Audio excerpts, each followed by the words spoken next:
नमस्कार दोस्तों, स्वागत है आपका आपके अपने चैनल, आपके अपने परिवार ज्ञान सागर एक यात्रा में।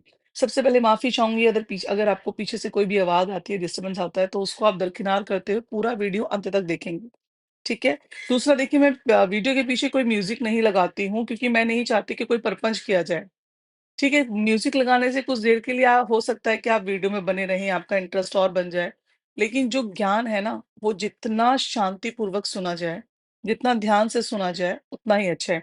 तो आइए आज मैं आपको जीवात्मा जगत की एक पुस्तक में से कहानी सुनाने लगी हूँ, जिसका जो शीर्षक है वो है दुनिया में किए जाने वाले अपराध, विरुद्ध, पाप, कर्म, ठीक है?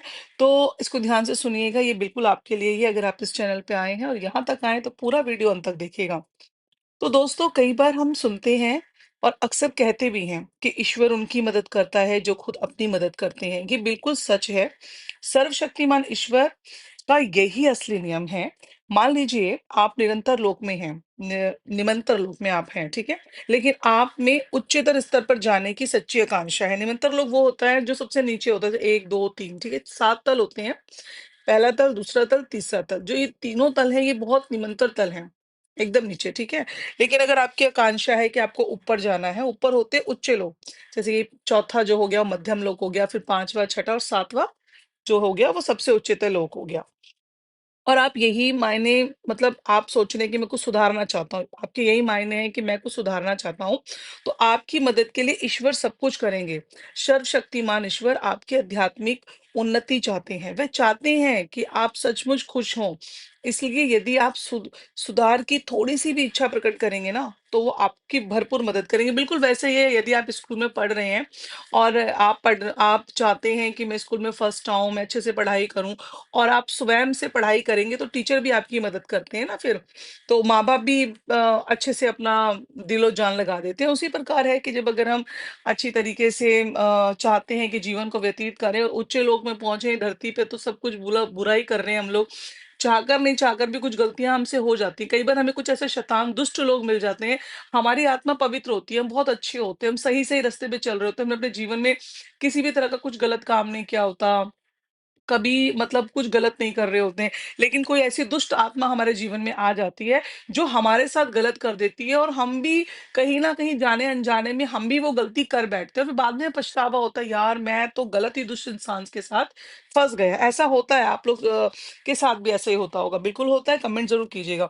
तो जो निचले स्तर पर रहने वाले जो बहुत से लोग कहते हैं कि हमने किसी का तो कुछ नहीं बिगाड़ा, हम ईश्वर से डरने वाले लोग हैं और हमने कभी अपराध नहीं किया है। हो सकता है कि आपने कभी कोई अपराध नहीं किया हो, लेकिन आपने आपने बहुत से पाप किए हो सकते हैं। पृथ्वी पर लोगों द्वारा बनाए गए नियमों से ईश्वर का कोई संबंध नहीं है। आपकी दुनिया में जिसे अपराध माना जाता है, वह पाप हो, यह ज़रूरी नहीं है। इसी तरह जो पाप है वह ज़रूरी नहीं कि अपराध भी हो, यानी कि अपराध और जो पाप है दोनों की जो परिभाषा है, दोनों अलग-अलग है। जैसे कि सॉरी जैसे हम लोग सोच लेते हैं कि ये अपराध है, ये पाप है, हम अपने आप से हाँकते हैं ना, लोगों को नीचा दिखाने के लिए, लेकिन ईश्वर का तो न्याय बिल्कुल सीधा स्पष्ट है, कोई भी हो वो किसी के साथ भी भेदभाव नहीं करते। धरती पर तो करते हैं, जाति को देख के भी करते हैं, मज़हब, धर्म को भी देखकर करते हैं, लोगों में ऐसा है। और अपराध करते हैं तो वो अपने आप ही ये डिसाइड कर लेते हैं कि ये इंसान वो चाहे अपराधी है या नहीं है, उसने पाप किया है नहीं किया, लेकिन हम खुद भगवान बन जाते हैं उसको सजा देने वाले। लेकिन ईश्वर के यहाँ पर ऐसा बिल्कुल तो दोस्तों अपराध भी ऐसा नहीं है कि वो अपराध है और पाप भी ऐसा नहीं कि वो पाप है। तो उदाहरण के लिए स्वार्थी होना अपराध बिल्कुल नहीं है। अगर आप स्वार्थी हैं तो अपराध नहीं है। ना ही यह अपराध है कि आप अंदर से बुरे हो और दुनिया के सामने ये दिखावा करें कि आप बहुत ही पुण्य आत्मा हैं। नहीं, ये अपराध नहीं है, बल्कि यह तो बहुत बड़ा पाप है ईश्वर की निगाह में।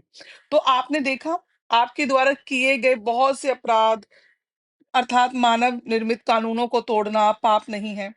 पाप करने का अर्थ है ईश्वर के बनाए नियमों को तोड़ना।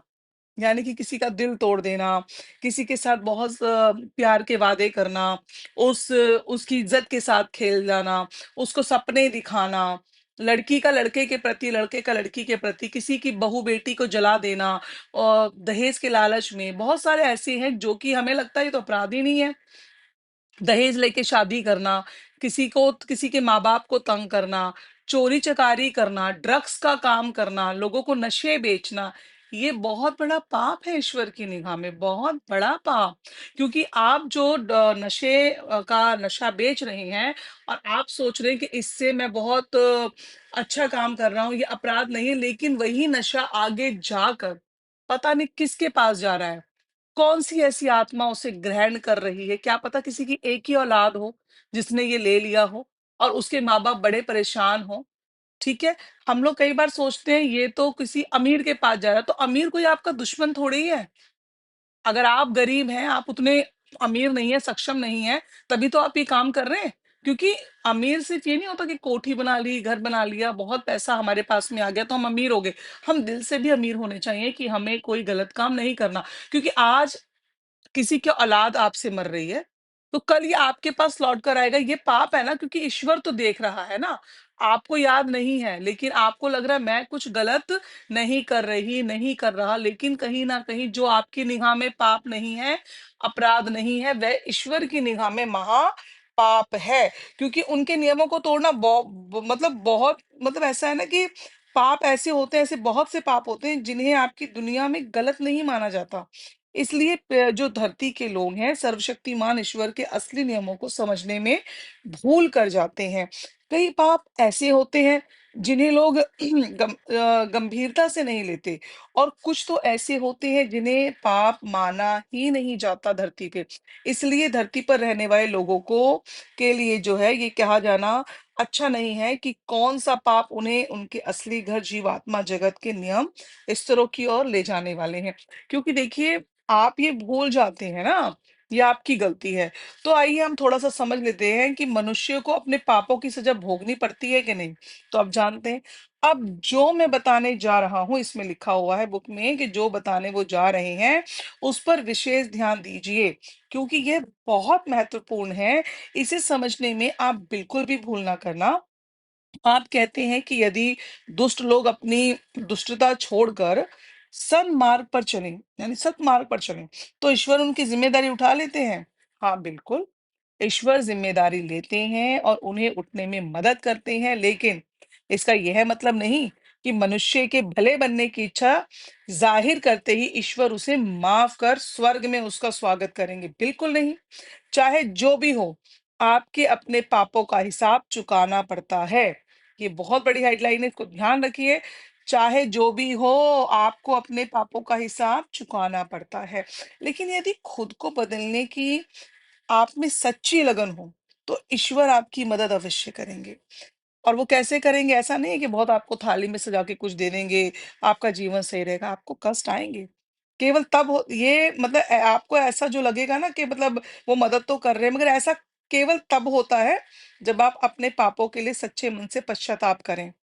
और ईश्वर को यह भरोसा है हो कि आप अपने पुराने रास्तों पर नहीं चलेंगे। केवल तभी वह आपको तेज़ी से ऊपर उठाने में मदद करेंगे। तेज़ी से उठाने का अर्थ है ये नहीं है कि ईश्वर आपको सीधा उच्चतर लोक में ले जाएँगे यानी 7वें लोक पे नहीं, बल्कि इसका यह अर्थ है कि वह आपको मार्गदर्शन करेंगे और आपके सही तरीके से अपने कर्मों का हिसाब चुकाना सिखाएँगे। वह आपको इस तरह राह दिखाएँगे जिससे आप उच्च स्तर पर किसी अन्य तरीके की तुलना में जल्द पहुंच जाएंगे। देखिए, आप बिल्कुल यह धारणा ना पालें कि यदि आप इस पल दुष्ट हैं और अगले ही पल ईश्वर के बारे में सोचने लगे और उनकी पूजा करने लगे, नमाज़ें करने लगे, चर्च जाने लगे, कहीं भी, कोई भी, किसी भी धर्म मज़हब से आप हैं, तो आप लोगों को हेवन, स्वर्ग, जन्नत आप पहुँच जाएँगे। पुरोहित के आगे अपराध स्वीकार कर मतलब यह मत सोचना कि ईश्वर ने आपको माफ़ कर दिया। कुछ लोग मौलवी के साथ में जाते हैं मस्जिद चले गए, वहाँ जाके अपना अपराध कबूल कर लिया कि हमसे अपराध हुए, रोने लगे। या पंडितों के आगे चले गए, पुरोहितों के आगे या चर्च जाके कहते हैं ना वो हम तो आज भई अपना सब कुछ जो भी है चर्च में जाएँगे और पादरी साहब के सामने सब कुछ बोल देंगे। जी नहीं, अज्ञानता है ये। जैसा कि मैंने पहले कहा, पुरोहित आपसे अधिक पापी हो सकता है। समझ गए आप? तो हो सकता है कि जो पुरोहित है वो आपसे भी अधिक पापी हो जिसके आगे आप अपना पाप स्वीकार कर रहे हैं। आपको क्षमा करने वाला वह कौन होता है?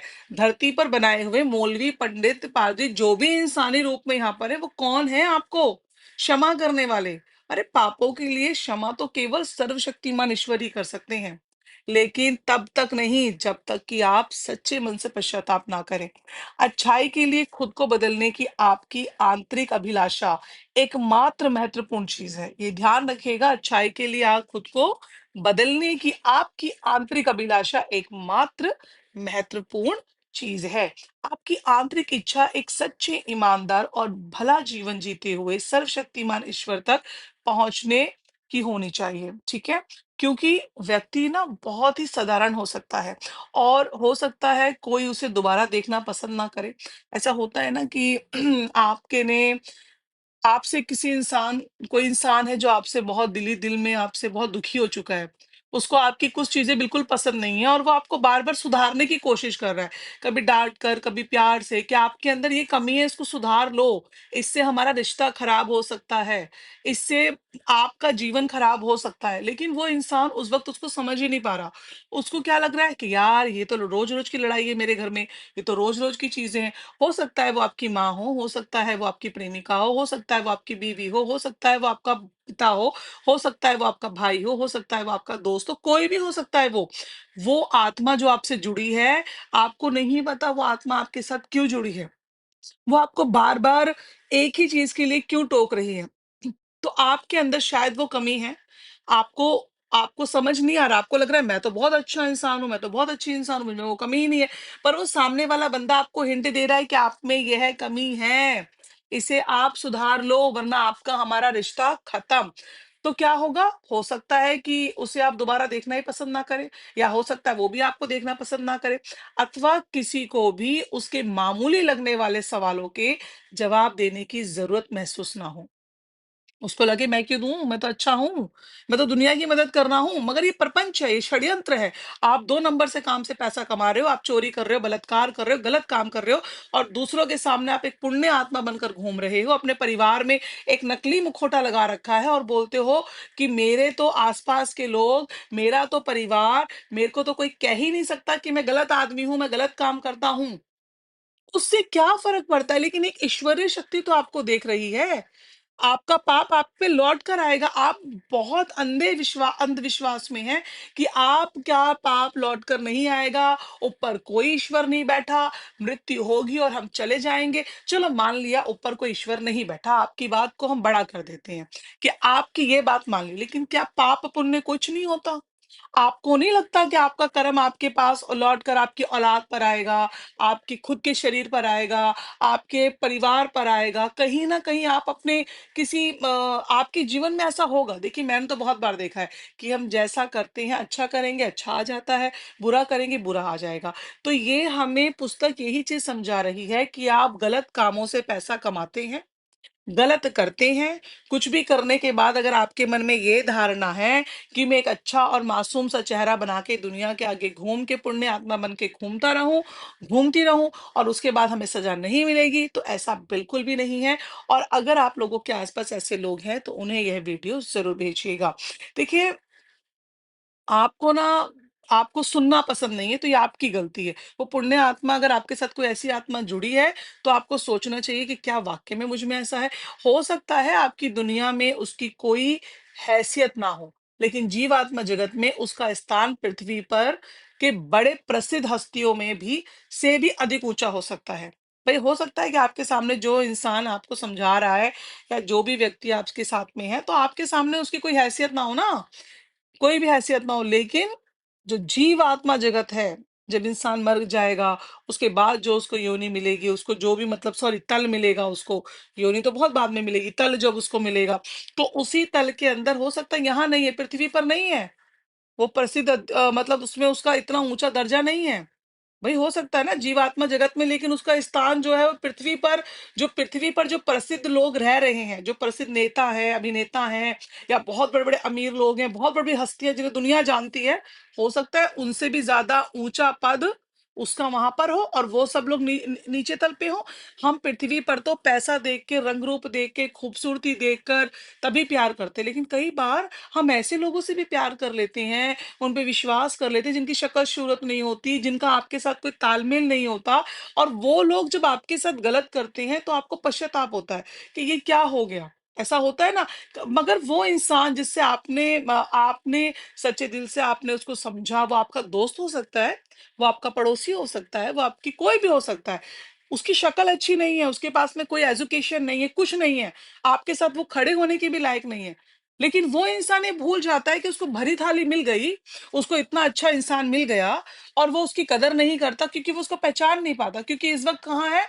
इस वक़्त वो कहाँ है? इस वक़्त वो गुमान में है, वो घमंड में है, वो जवानी के चूर में है, इस वक़्त उसके अंदर उसको शारीरिक ताकत नज़र आ रही है। लेकिन हो सकता है कि कुछ ही पल में भगवान उसको आपके साथ किए गए अपराधों की, आपके साथ बोले गए शब्दों की सज़ा उसको बीमारी के रूप में दे, और उसको नहीं पता कि उसको उसको कुछ नहीं पता अभी। यही ये किताब हमें बता रही है, यही ये किताब हमें समझा रही है कि हो सकता है कि इस धरती पर आपको वो कुछ ना लगे, लेकिन जो जो एक लोक है, जो जीवात्मा जगत है, वहाँ वो आपसे भी ज़्यादा प्रसिद्ध हो, आपसे भी ज़्यादा उच्च तल में, क्योंकि यहाँ पर तो हम धरती के ऊपर नहीं बनाना हमने कुछ भी। धरती पे क्या बनाना है? धरती पे सब बना के यहीं छूट जाएगा। हमारा कर्म हमारे साथ जाएगा, हमारी इच्छाएँ जो भी हैं वो तो बस यहीं समाप्त हैं। आप कितना मर्ज़ी ऊँचे से ऊँचा कुछ भी कर लो। तो हमें ये चीज़ समझनी बहुत ज़रूरी है। तो इस प्रकार पृथ्वी पर आपके लिए सचमुच ही सचमुच की भली और दुष्ट आत्माओं के बीच फर्क करना मुश्किल होता है। ठीक है? तो क्या करना है, इन आत्माओं के बीच जो होता है ना, भारी अंतर होता है। आप उनके बीच अंतर कर पाने में सफल नहीं होते। क्यों? ये बहुत बड़ी बात है। क्योंकि आप उनके सम जो उनके जो मतलब संपादन और जो उनका प्रभा मंडल है ना, जो उनका प्रभा मंडल होता है, से पूरी तरह ना अनजान होते हैं। कुछ लोग बड़े मखौटे लगा के रखते हैं ना चेहरे पे, आप उनका जो मुख होता है उसको देख के नहीं समझ पाते।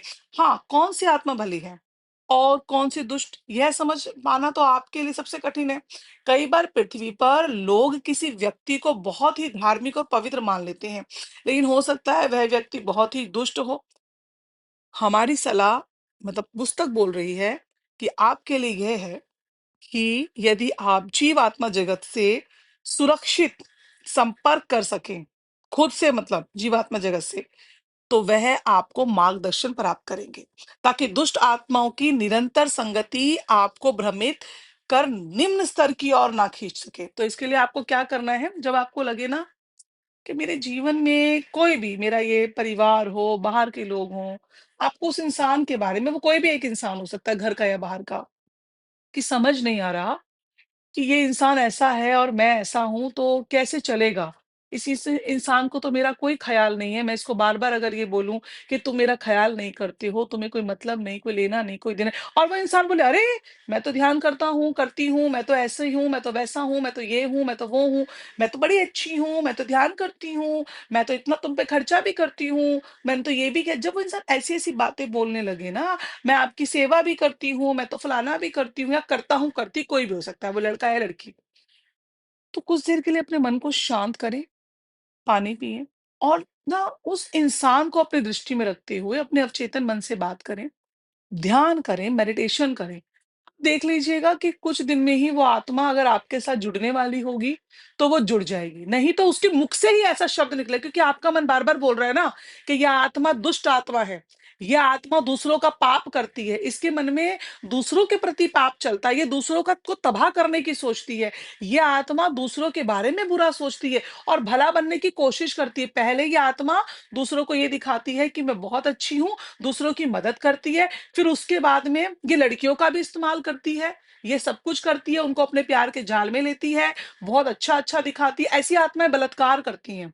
आपने देखा ना, कई बलात्कार होते हैं, टीवियों पे खबर आप सुनते ही होंगे, और कई बलात्कार ऐसे भी होते हैं जो प्रेम में फँसा के किए जाते हैं। प्रेम में फँसाकर किए जाते हैं, और कई ऐसी चीज़ें होती हैं, तो दुष्कर्म होते हैं। मगर चलो, उस आत्मा ने आपको इस जगत में उजागर नहीं किया, लेकिन क्या आपको उसको उस अपराध की सज़ा नहीं मिलेगी? आप गलतफ़हमी में, आपको पृथ्वी पर ही उसकी सज़ा मिलेगी। तो आप कैसे पहचानेंगे ऐसी दुष्ट आत्माओं को? कैसे आप जानेंगे? पर आपका अवचेतन मन बार-बार बोल रहा है कि इस आत्मा में इस चीज़ की कमी है। आप जब उस आत्मा की बात सुनोगे ना, तो आपको उसकी बातों से अंदाज़ा होने लगेगा कि यह आत्मा तो दूसरों का भला करती है, फिर उसके बाद में उसका बुरा सोचती है, फिर उसके बारे में ये आत्मा आपके आपके सामने उसको उजागर करती है। अब तो ये आत्मा आपके लिए भी सही नहीं है, और आपके मन में बार-बार आता है कि ये आत्मा दुष्ट है। ये बहुत पापी आत्मा है, उसको उसकी सज़ा देखो ईश्वर देगा, लेकिन आपके मन में तो आ गया ना कि ये आत्मा आपके लिए भी सही नहीं है, ये आपके लिए भी गलत है। फिर आप उस आत्मा को अपने लिए जानने के लिए आप एक परपंच करोगे। आपके मन में भी तो एक दिन आएगा, चलो मैं भी इसको आज़माती हूँ। क्या ये जैसी औरों के साथ है, क्या ये मेरे साथ भी वैसी है?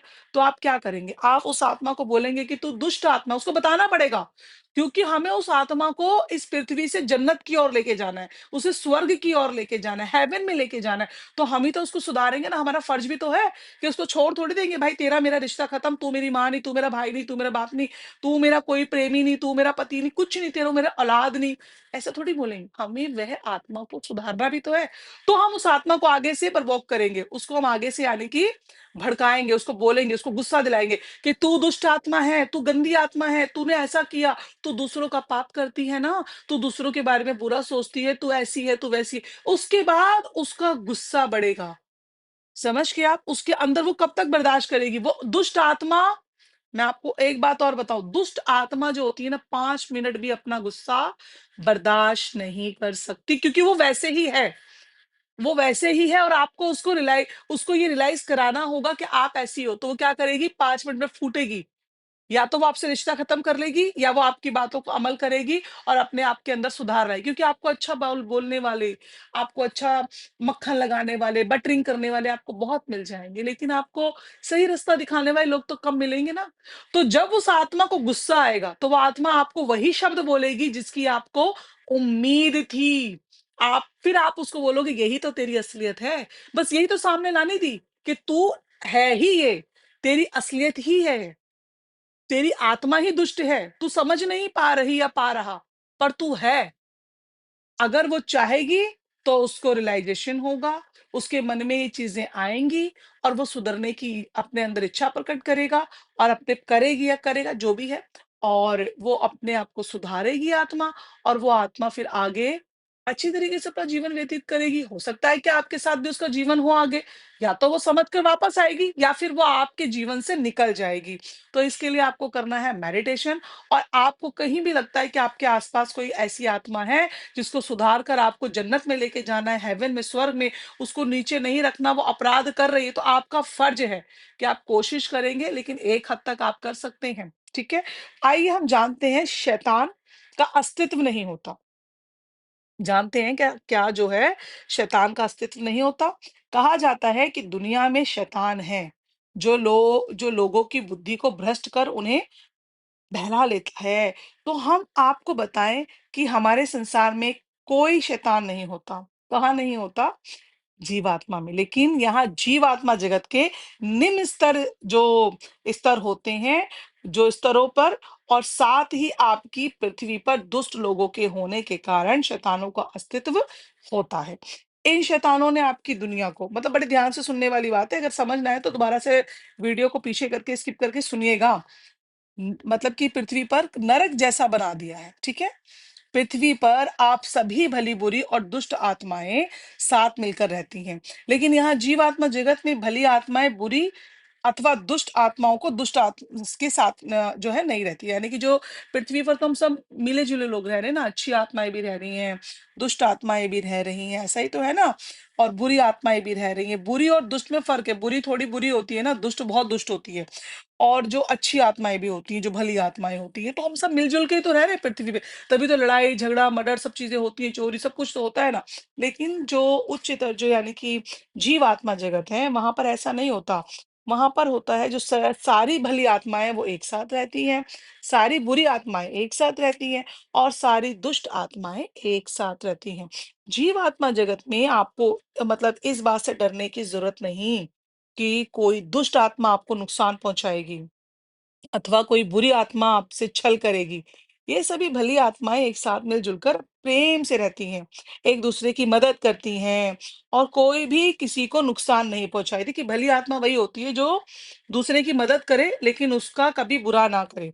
क्योंकि जो असली आत्मा होती है वो प्रेम करती है, मिल-जुल कर रहती है, सबकी मदद करती है।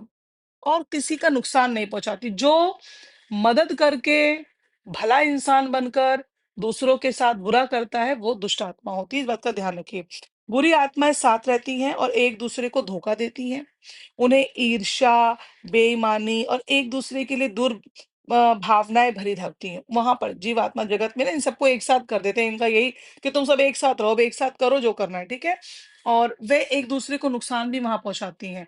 यहाँ तक कि मानसिक रूप से एक-दूसरे को कष्ट भी पहुँचाती हैं। लेकिन जो बुरी आत्माएँ खुद को सुधारना चाहती हैं, उन्हें मदद के लिए सिर्फ़ पुकार लगानी होती है। यदि उनकी यह पुकार सच्ची हो तो उच्चतर लोक में कौन है? वहाँ पे अच्छी आत्माएँ होती है, ठीक है?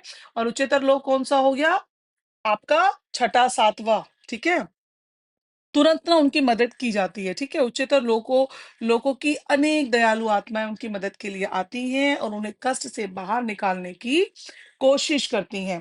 निमंतन लोक, जो कि नीचे का लोक है, लोक की जो दुष्ट आत्मा यानी कि पहला नंबर जो 1 नंबर का जो है, पहला, दूसरा, तीसरा, तो जो निमंतन जो आपका जो नीचे का लोक है, उसमें दुष्ट आत्माओं के लिए आध्यात्मिक विकास कठिन होता है, उनका बहुत मुश्किल होता है। क्योंकि उनके पास रहने वाली दुष्ट आत्माएँ उन्हें और भी बिगाड़ने की कोशिश करती हैं और उन्हें सुधरने नहीं देती क्योंकि दुष्ट आत्माएँ अच्छाई के मतलब अच्छाई को विकसित नहीं होने देती।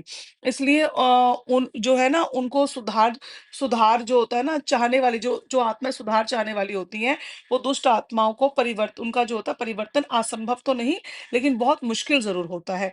क्योंकि सारी आत्माएँ तो दुष्ट हैं, उसमें से कोई एक ने चाहा कि मुझे तो अच्छा करना है, तो करने थोड़ी देंगी वो तो थोड़ी चाहेंगी कि उच्च लोक में पहुँच जाओ, तो कहेंगी यहीं बैठी रहे और गलत कर और सब बुरा कर।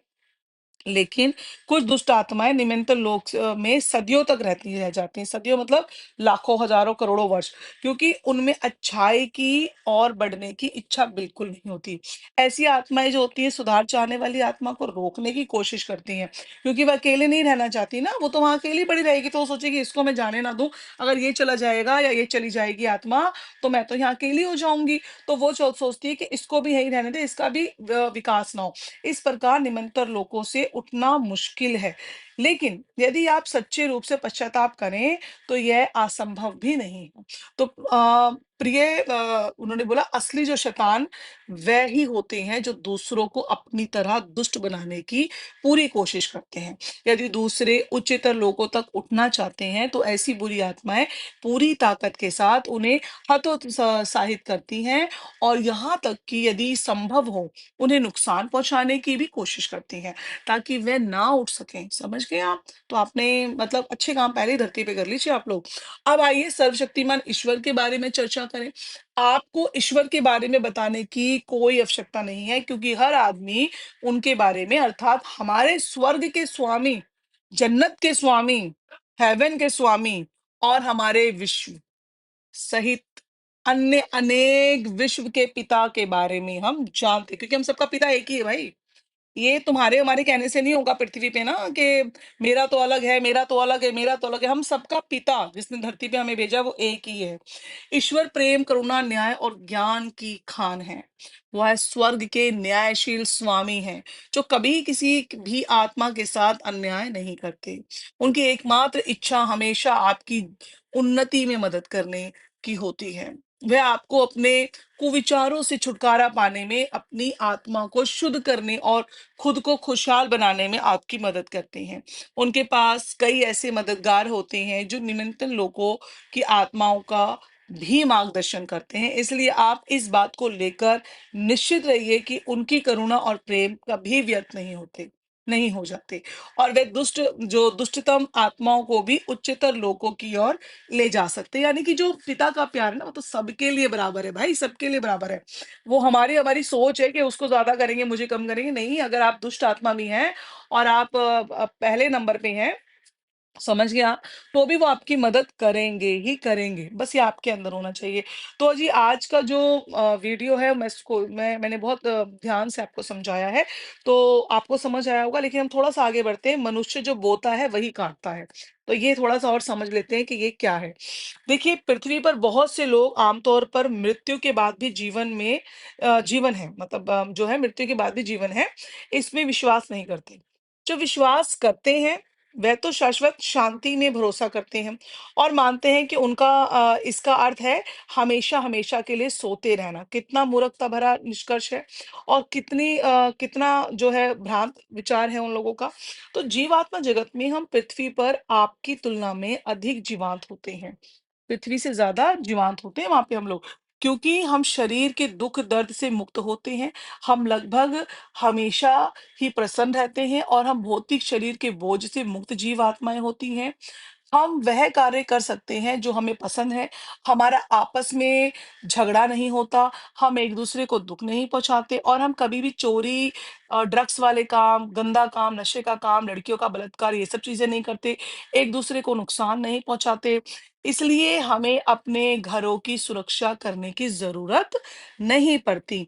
हम यहाँ पूरी तरह स्वतंत्र हैं और हमारी स्वतंत्रता जो है सर्वशक्तिमान ईश्वर द्वारा हमें दी गई है। यदि हम पढ़ना चाहते हैं, तो हम पढ़ते हैं, यदि हम काम करना चाहते हैं, तो हम काम करते हैं और यदि हम आराम करना चाहते हैं, तो हम आराम कर सकते हैं। ठीक है? आगे बढ़ यदि हमारी इच्छा अपने किसी दोस्त से मिलने की है, तो हम उससे मिलते हैं। यदि हमारा मन प्रार्थना करना चाहता है, तो हम प्रार्थना करते हैं। हमें जो भी करने की इच्छा होती है, हम करते हैं। तो क्या इसका अर्थ ये है कि हम आप सबकी तुलना में अधिक स्वतंत्र हैं? क्या हम आपकी तुलना में अधिक जीवांत हैं और अधिक जानकार? नहीं, नहीं ऐसा नहीं है। और क्या हम आपको आपकी तुलना से अधिक नहीं जानते? हम बस चाहते हैं कि आप यह ध्यान रखें कि हम जो कुछ आपसे कहेंगे वह आपके ज्ञान और आपके विचार की तुलना में अधिक बेहतर है। लेकिन इसके बावजूद भी हम यह स्वीकारते हैं कि हम परिपूर्ण नहीं हैं। देखिए कितनी अच्छी बात कह दी ना जीवात्मा जगत में हम अभी हम धरती पे कोई बात कहते हैं या हम अपनी समझदारी दिखाने की कोशिश करते हैं। हमें लगता है सामने वाला बंदा तो बिल्कुल पागल है, उसे कुछ नहीं आता। हर बंदा बोलेगा, "अरे तुम तो पागल हो, तुम्हें कुछ पता थोड़ी है।" होता है ना अधिकतर ऐसा। "अरे मुझे ज़्यादा अक्ल है, अरे तुम तो मूर्ख हो, तुम तो अज्ञानी हो।" लेकिन जीवात्मा जगत में ऐसा नहीं होता। वो कह रहे हैं कि हमें यहाँ पे पूरी स्वतंत्रता है, हम जो भी करते हैं। यानी मरने के बाद जब हमारी आत्मा अपने-अपने हिसाब से अपने लोक पे जाती है और जीवात्मा जगत में जाती है, तो जो उच्चतर पे जो आत्मा है, वो अपनी इच्छा से कुछ भी कर सकते हैं, जो भी उनकी इच्छा है और वो यहाँ से अच्छा वहाँ का जीवन है। और वो कह रहे हैं लेकिन ऐसा नहीं है कि हम आपसे ज़्यादा बेहतर मतलब हम आपसे ज़्यादा जानकार हैं, मगर आपकी जानकारी से ज़्यादा मतलब कि वो साफ कह रहे हैं, वो स्वीकारते हैं कि बावजूद हम स्वीकारते हैं कि हम परिपूर्ण नहीं है। मतलब वो ये कहना चाहते हैं कि आपके जो विचार है ना, उसकी तुलना में हम अधिक बेहतर हैं। मतलब आप जिस तरह सोचते हैं उससे ज़्यादा अच्छा बेहतर हम सोच लेते हैं। लेकिन वो कह रहे हैं हम ये भी स्वीकारते हैं कि हम परिपूर्ण नहीं हैं और धरती पे क्या होगा?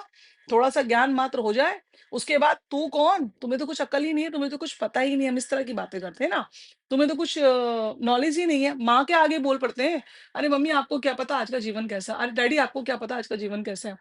मतलब ऐसा होता है तो हम वाद-विवाद में फँस जाते हैं। लेकिन ये तो देखो कितनी उच्चतर की जो आत्माएँ हैं, सब कुछ जानती हुए भी हमारे आगे कह रहे हैं, लेकिन हम फिर भी स्वीकारते हैं कि हम परिपूर्ण नहीं है। तो ऐसी भावना हम पृथ्वी के लोगों को भी रखनी चाहिए कि हम परिपूर्ण नहीं हैं।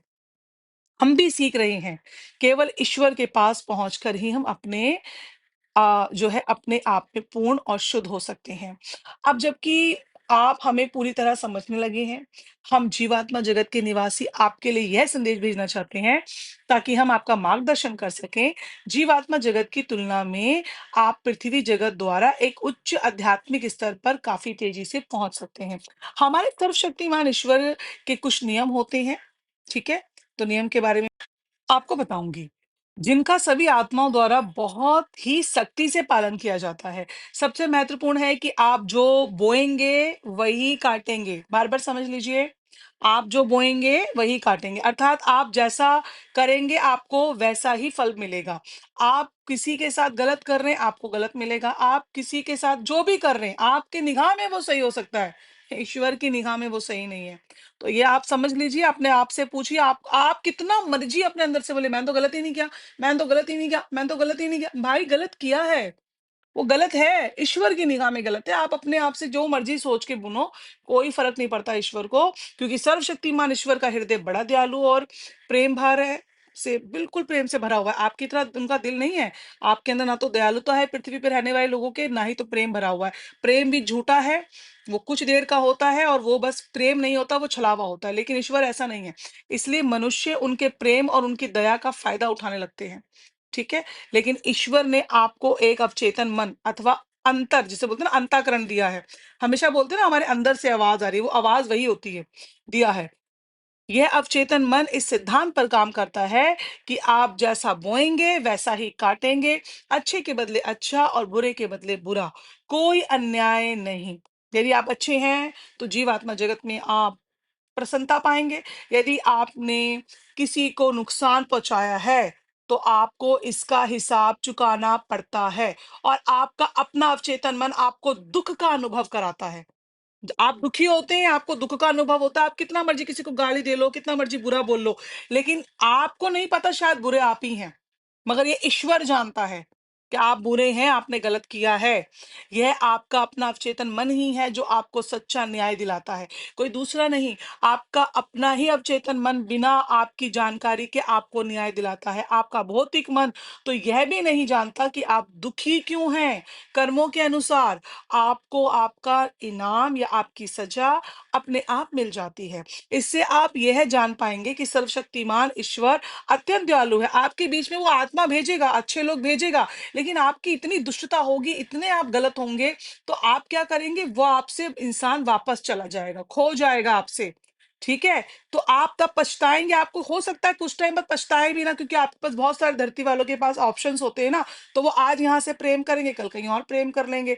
आज अपना परिवार छोड़ देंगे, कहीं और दूसरा परिवार बसा लेंगे। तो ईश्वर जानता है, ईश्वर जानता है सब कुछ, तो प्रेम से परिपूर्ण है ईश्वर, और वह कभी किसी को सजा नहीं देते। आप जो बोते हैं, आप वही काटते हैं। तो जी, आज का था आपका ये लेसन। आप इसको ध्यान से आपने सुना, उसके लिए बहुत-बहुत शुक्रिया। तो अपना ध्यान रखिए, फिर मिलते हैं आपके साथ एक नई वीडियो में, एक नई जानकारी के साथ। जब तक के लिए धन्यवाद जी।